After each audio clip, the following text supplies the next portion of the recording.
Ngayong araw nga dumating yung mga patod ni Mama na mula pa sa Leyte. Sina Gleason, Jopit at Yuyu Titing. Kaya naman kailangan naming magluto para sa kanila, of course para rin sa amin. Iginawas na nga ni Mama yung manok at iniwa-hiwa na yung bangus. Sana naman marasa yung pagkaluto ni Mama para naman hindi nakakaya sa mga bisita. Minsan kasi maparat na o di kaya matabang ng kanyang pagtimpla. Gigi na talaga ni Mama. Charot! At ako naman nagpalipong-lipong ako sa paghuwad-huwad ng laso dyan. Di ko alam kung anong ginagawa ko dyan. Kailangan natin magpalisang-lisang para sabihin ng mga bisita na mabait ako. Nya.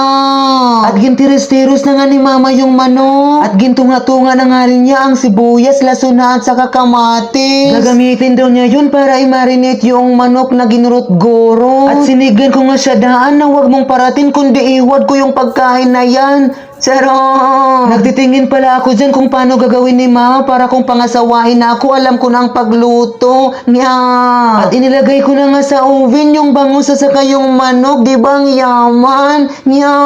Malamang pagkaluto nun, kinain na namin, tago ano pang gagawin namin, nag-expect naman kayo. At pagka kinabukasan nga, pumunta kami sa bukid ni Ramon. At nagkalisang agad ang lahat-lahat para magluto ng aming kakainin sa paniudto. At ito nga ay gintikangan sa pamamagitan ng pagluto ng paplawan na yan. Nang sinubo ko nga ang dalawa, ang sarap pala. Nya!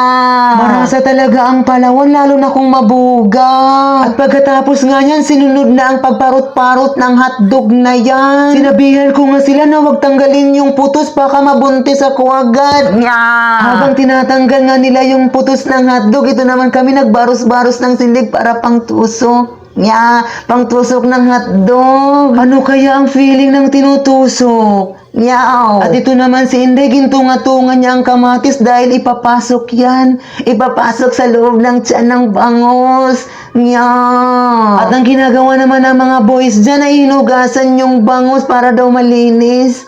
Mga kapaturan ko pala silang lahat. At ito naman si Kaloy sa umaga, Scarlett sa gabi, nagpalipong-lipong lang. At yan naman si Gleason na mula sa Leyte, nagpaduyan-duyan lang. Sarap ng buhay. Nya, charot. Si Mama naman at si Kuya Lito, pinagtulungan nila. Pinagtulungan nila yung bangus para maluto agad. At ito naman si Kaloy at si ako, nagharing-haring na kami dyan gamit ang uring nga, nagtuwad-tuwad nga ako dyan para maharing agad. Dyan pala lulutuin yung paborito kong hotdog at ang hindi kong paboritong bangus. Nyaw. At dahil nga parang iiyak na yung langit, binitad na nila yung trapal. Mahirap na, baka malata yung akin. Nyaw. At ito naman si Yaya Lodi, single yan. Siya naman yung nakatuka sa pagluto ng bugas. Habang niluluto yung bugas, ito namang sister brother ko, inassign niya ang kanyang sarili para magluto ng hotdog. Ang sarap talagang tingnan ng hotdog kapag sobrang pulang-pula na.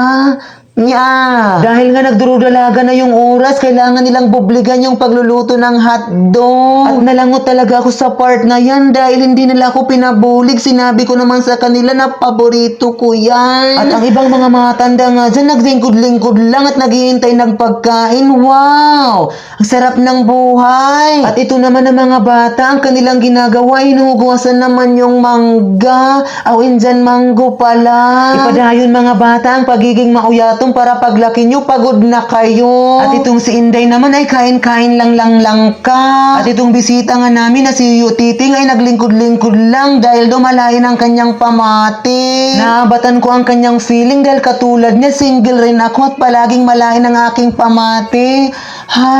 Kaya naman nililibang ko ang aking sarili sa pag-ukad-ukad ng silot na yan. Wow, ang sarap talaga. Wow, sa wakas naluto na lahat. At kanilang inilatag na ang pagkain sa bawbaw ng dahon. Para daw matikangan na ang tinatawag na bundle fight. Ang saya nga sa pakiramdam kahit simpleng pagkain, masaya ako sa pagtingin sa kanila. At bago nga namin habhabin yung pagkain, inrasyonan muna ito ni Gleason. At natouch nga rin ako dahil nagpapasalamat siya dahil daw sa madanggang pagtanggap namin sa kanila. At ito na nga, nagsimula na nga ang paghamhab namin sa pagkain, inihanda namin kahit simple lang. Nakakatambok talaga ng puso habang nakikita mo ang lahat ay masaya. Dahil nga masaya ako, kumanta ako ng ako ay masaya, tumawa ka, ha ha, nya, Gigi talaga. At pagkatapos nga ng panlamon namin, naghanig na ng trapal sa ibabaw ng kuprasan na yan. At tinikangan na nga nila ang meeting Tia Vancy, tagay pala. At natulog nga ako sa bawbaw ng daon habang sila ay nagtatagay ng kanilang mga irim noon. Wish ko sana maulit muli ang pag-iibigan natin. Salamat!